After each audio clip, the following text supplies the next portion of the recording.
Hi guys, it's me again, Dr. Smita Rahman, Gynogirl. Please like and subscribe to my channel if you haven't yet. I am a gynecologist in downtown Chicago, specializing in menopause, sexual dysfunction. But I'm very excited today to have Sobia Durrani here with me. She is a dear friend, but also does some amazing work for a lot of her clients, and I want to get into that a little bit and talk about how her work as a life coach. She wasn't always been a life coach. She used to be a consultant, but I think, and she'll tell us all about that. But how she helps a lot of her clients in big points of transition in their life, and how she addresses a lot of the shame and stigma that we hold.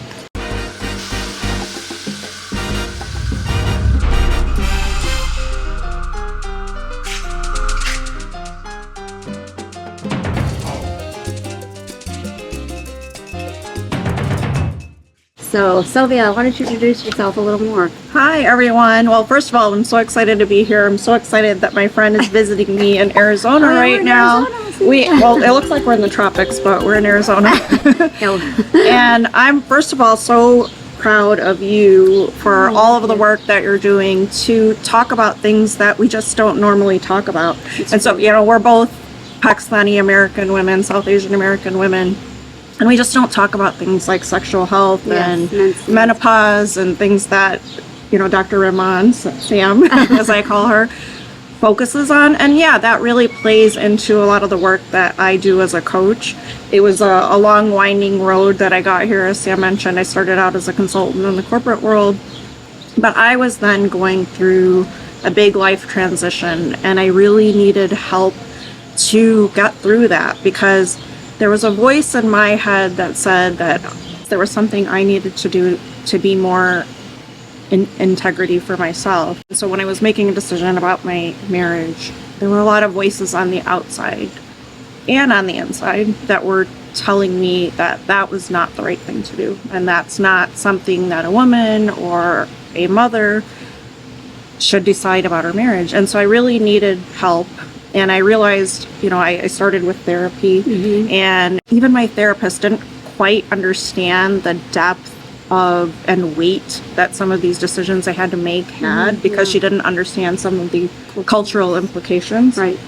And so I actually I found coaching, and what I found with coaching was that it gave me the tools to kind of navigate what are the thoughts that I have about this, and how are those thoughts impacting my feelings and emotions. And at first it just felt like this is amazing, and I decided to get coaching, and then I decided to become a coach.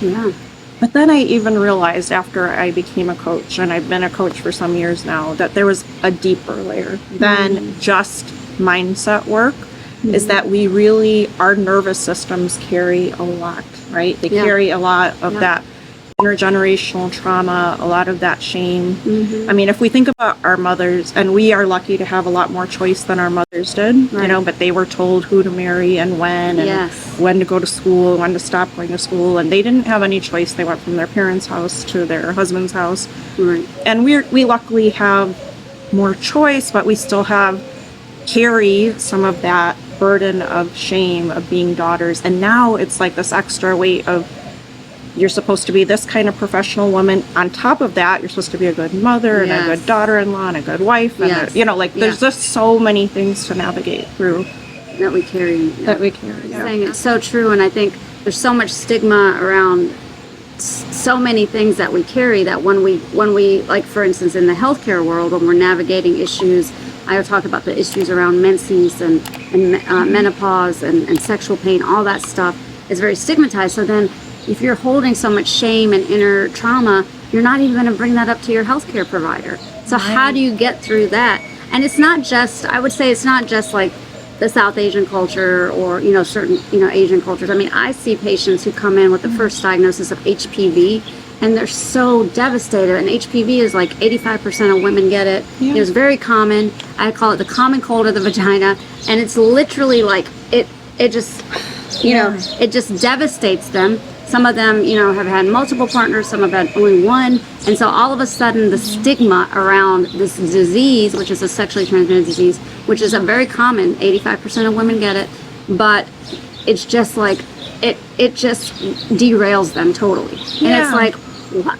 it's okay. We have treatments for it. It's so good that you're here. But the whole, I mean, some of them are just like paralyzed for weeks and weeks. I have to kind of talk them off the ledge. Yeah.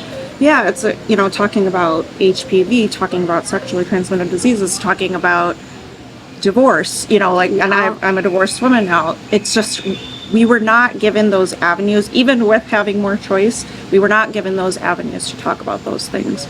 And so that's why it's really important that as a healthcare provider, you're opening up that conversation. Absolutely. And I think that if we have more people in the mental health and coaching space that are looking at, and we do, thankfully, we're really looking at what are those internalized belief systems that are stopping you from going to the doctor, or that are stopping you from going to a therapist, that are stopping you from making a decision when you know that you're in a situation you don't want to be in, but you want to get out of it.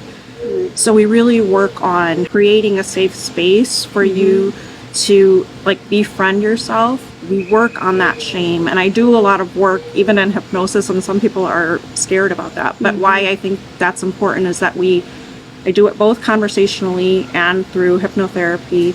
We get to that subconscious layer that carries that stuff, right? Because consciously I want to do X, Y, and Z. I'm going to achieve this. I'm going to do that. But there's something holding us back. Yes. And that's in that subconscious layer. That's really where we behave from. So we're really pausing that critical faculty we have, that busy mind that's telling us that we're wrong and we're doing this. How do we pause our mind to get into that deeper layer where we can practice new emotional states that then become neural traits? We really rewire you to have a new belief system, and we practice those new beliefs, really taking into account your emotional states, looking at your nervous system. Okay. So what we're saying is rewiring how you're ingrained to think for so many years, right? Yeah. And we both are on the same team about helping, especially women, lead their best life, the most productive, the happiest, the most fulfilling lives they can. Everyone talks about self-care. One of the biggest aspects, I think, of self-care is going to get those health things checked out, getting things checked out from a mental level too, and trying to get into your deeper voice that's keeping you from living the best life you can. And I think we both work on our clients and patients in that capacity to try to help them get there. But talk to me a little bit more about this inner voice and these things that inhibit us, because this is something I always say is something that inhibits me sometimes when I want to do stuff, and it's something that's stopping me from going to the next level, and how we can overcome that. Yeah, and we do all have multiple parts, and you can look into parts therapy, and it's we have an angry parent inside us, or we have a scared child inside us. When we can start to notice that we have different voices, you also notice that there's a quieter, and right now when you haven't done any work on yourself, there's a quieter voice inside you that kind of knows what you really want. And in my case, I wasn't following my intuition, and because of all of my scared voice. And so when you start to realize that you can tap into what is right for you, right? And that's first by understanding. So there's multiple levels of the work that I do, which is there's just mindset, but then there's also understanding why you have that belief system. We already talked a little bit about the intergenerational trauma and things like that. Yeah. But the why really helps you to know that you can be kinder to yourself, because everything that we took on was a protective mechanism, right?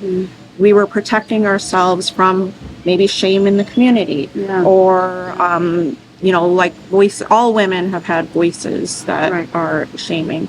So getting a deeper understanding of why you have that voice is important for us. But then it's really just a habituated response.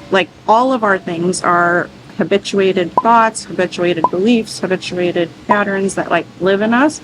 So then I work through both mindset and hypnotherapy to change that belief and really help you ingrain that you can trust yourself. It's just so important to have your own back. I think we don't have our own backs. We're so afraid. We're both women, now in phase 2 of our lives, where I still think that I was looking for permission. I was looking for someone to say, it's okay for you to do this. It's okay but when we start to practice having our own back. Like, it's okay to do something. It's okay if it feels wrong to other people. Right. But if you can have your own back, if you can trust yourself, if you can build your inner authority, Yes. then you just start to be like, okay, there's maybe that scared voice will always be inside, but it will start to become the softer voice. Right. Because you'll start to like nurture it and parent that voice in a different way. So it's kind of like trying to rewire yourself. Yeah. Right. Yeah. Yeah. Can you just speak briefly on, because a lot of, I get patients ask me about therapy versus coaching all the time. Can you speak to that a little bit? Like how what you do is different than what a therapist does? Because obviously there's a lot of different therapists out there doing either cognitive behavioral therapy or traditional therapy, but coaches are not therapists. Coaches are not therapists. So we want to first emphasize that. But the second thing is like, how would you differentiate? Because most people that are trying to navigate parts of their life probably have both, right? They have coaches and therapists. Yeah. Or, especially if they're treating certain underlying, everyone has anxiety these days. No one's in homeostasis, I think. And so I think that if you can speak to that, that'd be awesome. Yeah, 100%. So coaches are not therapists. So if you think you're suffering from some big mental health issue, you should definitely be working with a therapist. For me as a coach, we really are looking at how are those things impacting how you're showing up today. I do, through my hypnotherapy piece, delve into some of the past and inner child work, but really I'm not looking at it as how we're curing this disease. I'm looking at what are your patterns and how are we working with those patterns. So if you have anxiety, if you have depression, what are your beliefs and your thoughts, and how can we, and let's say you are working with a therapist, I can still work with you and provide you tools to keep moving forward, to strengthen those new neural pathways. Through hypnotherapy, yes, there's a leg that we look at the past, but it's from a different lens. And it's really about changing habituated patterns, changing the way you look at things. Again, I would say that if you know that you are suffering from something, definitely go see a therapist first and then get a referral, and then I would take a referral from a therapist. Right. So you work closely with therapists. Yeah. I've had a few physicians and therapists refer patients to me as well. Yeah. So I think that's important to know because obviously like there's a lot of, mental health issues that contribute to your somatic health as well. We talk about things like, vaginismus, which is really an anxiety reaction of your pelvic floor. But there are certain things that are habituated that cause this anxiety, right? So like once you get past working out that anxiety and whatever desensitization therapy that you may need, then it's like, let's rewire it. And that's where I think coaching comes in. Right? And I think anxiety is one of those things that I actually wouldn't be afraid for you to go to a coach first because we all have anxiety, unless it's some kind of deep clinical anxiety. Right. But yeah, if these are things that are affecting your day-to-day lives, then you want to figure out new tools, new techniques, new ways. And, I have techniques that are quick that you can just, stop. We put up roadblocks at first so that you can kind of pivot to a new way in a new direction. And then once we've calmed that down, I have a technique I use called rapid transformational therapy, which it's actually hypnotherapy, but it's a UK-based therapy. So, and we then go to some of those memories and we can reconsolidate them in hypnosis. So it's actually really fascinating what you can do with some of these techniques, actually. Awesome. Yeah. Well, I think that's great. If you guys have any questions or comments, please, put them into the comments section. I'll have Sobia back in. I just wanted to introduce her and talk about, how the work that we do in two separate arenas, are actually really like in conjunction with one another. For me, I like to raise awareness for patients on these topics, and hopefully that the next generation of girls that we're raising don't have the same sort of inherited stigmas and shame that we feel about some of these topics. But for those of us that are just holding it so near and dear to us for our whole life, like how do we deal with those situations? And I think that's when something like a life coach like Sobia would be great. But what else do you? Well, I was just going to say it's an evolving process. I would say that, I did a post about this recently where I used some of my tools to continue to shame myself because we're trying to like be good enough. But one thing to note is that we're all like growing into this and we're strengthening our muscles to be more authentically ourselves and to live in more integrity with ourselves. So just, you know, be proud of yourselves for the growth that you have in that direction and for the conversations that you start having, or if you're listening to this video, you're already making a step in the right direction. Great. Awesome. Well, thank you so much, Sobs, for coming. Thank It's always good to see you. Love you. Love you too. From sunny Phoenix. So more to come, and thanks for tuning in. There's a lot of background noise, so hopefully we can edit this out. But thanks for tuning in, and until next time, please like and subscribe to the channel. Thanks so much. Bye-bye.